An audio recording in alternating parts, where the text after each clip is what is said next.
Good morning. Welcome to worship. We've put this giant monolith in the sanctuary. There we go. And y'all still keep coming to church, so that's neat. Welcome to those who are in the sanctuary this morning. Welcome to those who are worshiping from at home or away. And welcome also to those who are worshiping but in other places in the building right now.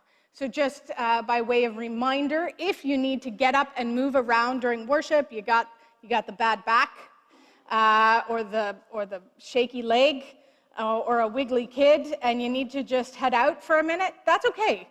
The worship is live streamed in the parlor and also downstairs. So you can keep worshiping if you move around in the building, and I won't take it personally.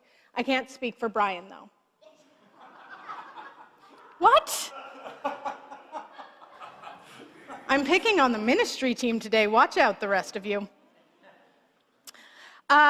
So today is World Communion Sunday. So you'll notice it looks a little different in here. I'd like to thank Sue McBay and members of the Chancel Guild and others who sent her supplies to decorate it a little bit in here. So the first Sunday in October, around the world, Christians of every denomination celebrate communion together. So this is just a reminder that we are celebrating with our brothers and sisters, our siblings in Christ around the globe. Did you get a close-up of that, Barbara? There we go. Look at that. Isn't that pretty? In the past, before the sickness, on World Communion Sunday, we would pass baskets up and down the pews with breads from all around the world. So you could celebrate by grabbing a tortilla or a scone or a scone, depending, or, a hot cross, I don't know, different breads from around the world. We're not going to do that today, but I would like to remind those who are at home. I know I gave you the announcements, Rach. I'm not doing them in order. Sorry about that. If you are at home, you're going to want to grab whatever you have handy to participate in communion today. I know, Barbara, you're already talking to Shirley up north, and she's joining us for communion today. So if you're at home, grab a piece of toast, or a banana muffin, some juice or a cup of tea, glass of water, whatever you've got so that you're ready later on to participate with us. When it comes to communion, for those of you in the sanctuary, I will give you your divine marching orders, as it were. So don't even worry about it till we get there. And yes, there are gluten-free options if you are concerned. Okay, now I'm going to back up and do the announcements in the right order. If you have a phone, who doesn't? Charlene. Who doesn't have a phone? And Gary.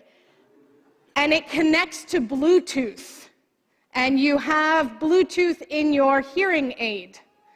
Apparently, Gary can get you set up so you can actually hear worship, which is neat. So if you want to speak to him after, don't do it now. It's too late now. We've already started. But after worship, he could give you a hand, or even if you come a little early next Sunday for worship, he can give you a hand getting that set up. Yes, George? What? Those are the cards. Oh, apparently there's cards? You can do it yourself? Apparently. Talk to Gary. Does anyone want one of the cards and try and figure out their hearing aid and their Bluetooth? Just Gary. Okay, cool. Thanks.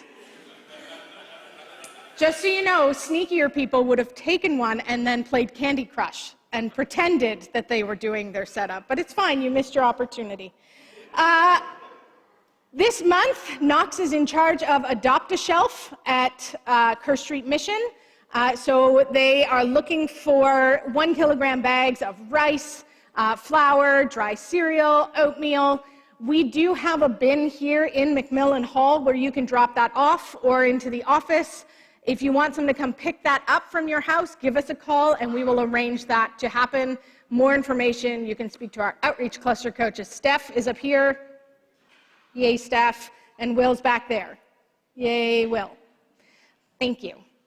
What else? Speaking of Steph, this past Friday was her last Sunday on contract, and she's here this time, so you can all find her after worship. What did I say? Oh, well, Friday. Time's hard. The staff took Steph out on Friday for lunch, which was lovely, and I know a few people dropped by throughout the day to thank her. So if you get a chance, do that today and thank her for covering for Connie while she was on her maternity leave. We're not letting her go, though. We've already appointed her a cluster coach, so like the next step was stapling her feet to the floor. The memorial flowers today in front of Lynn at the lectern are placed in loving memory of Phil's parents, Eric and Lucille Carey, and Heather's parents, Gordon and Lorraine Tannehill. And Phil and Heather are in the choir today. So thank you for beautifying our sanctuary. I think that's it for announcements. I don't know. There might be more later. Oh, signing in for communion. If you got asked to sign in today, we're not collecting your information. Your phone's already doing that. But we do need to, as the Presbyterian Church, as one of the ways we keep attendance. I had a friend from seminary ask me, how many do you have at Knox? And I'm like, who knows the answer to that question since COVID? Thank you. So if you could sign in just so that we have a number. If you're online, figure out some way to let us know you're here. Either drop something in the comments, Facebook or YouTube. If you're watching on your smart TV, that might be trickier. So just call the office or shoot us an email and let us know that you are worshiping with us today or this week. So we have a sense. I don't know, trying to get the train back on the track. Okay, that is it for announcements. Let's